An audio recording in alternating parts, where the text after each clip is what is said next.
Hello and welcome to my next review. As you can tell, I'm a Canadian helmet collector, because this is another Canadian helmet. This being the CG634 Canadian Kevlar helmet.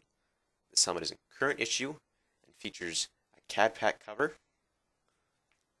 some goggles, some sun, dust, and wind goggles, quite useful, and a cat eye strap here, you can see in the back.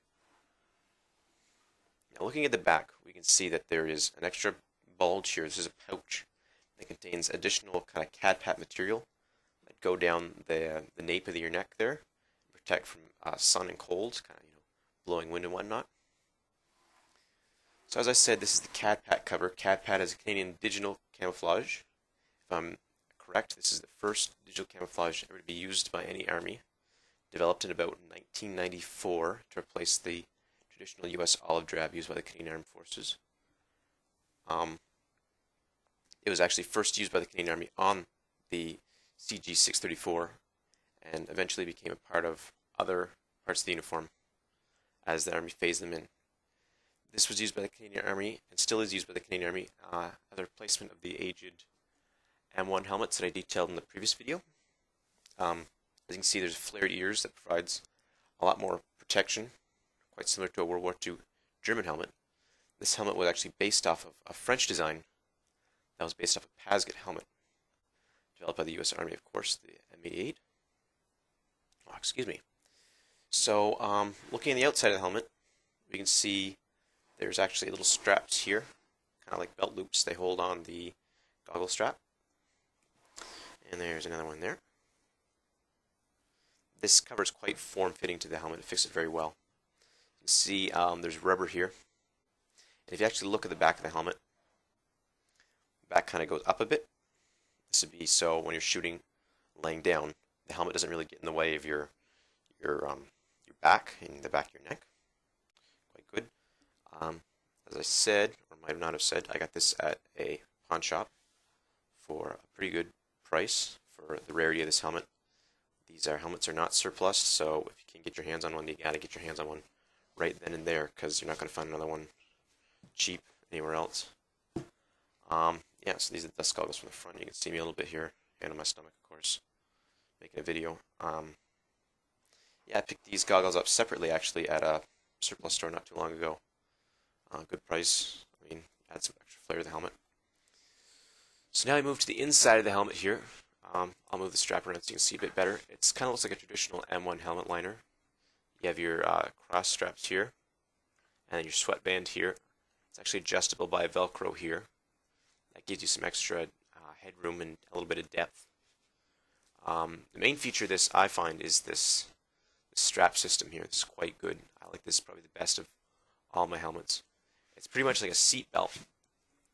So you see I hold it like this, and then I take these two metal bits here. I pull up. It comes out like that.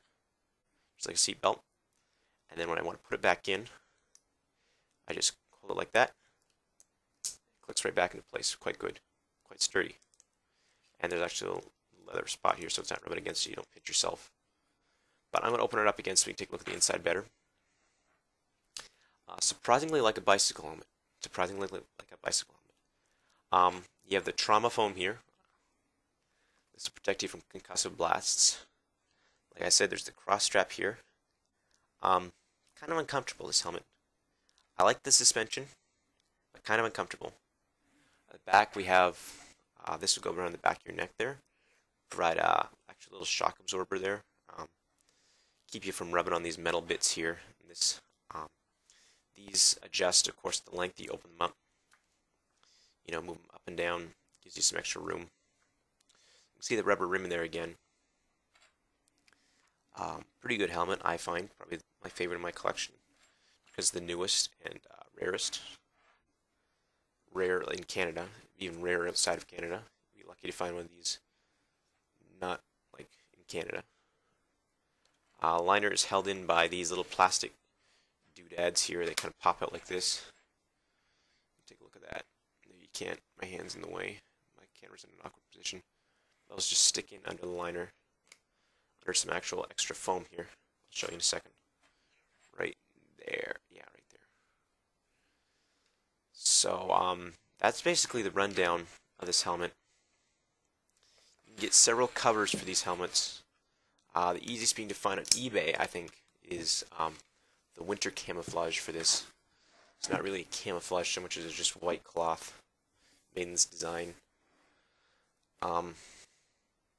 Get desert ones, which are exceedingly hard to find. The Afghanistan issue ones. I haven't been able to find any of those anywhere. I'm quite lucky to have the CAD-PAT one, because that's the second hardest to find, I think. I don't think there's anything else to say about this helmet. It's quite good. Kevlar, like I said, this is third generation, I think, Kevlar helmet. The Canadian Army was recently looking at replacing these, but I don't think they will anytime soon. It's quite a good helmet, quite a hard thing to find. Definitely has pride of place in my collection. It's quintessentially Canadian.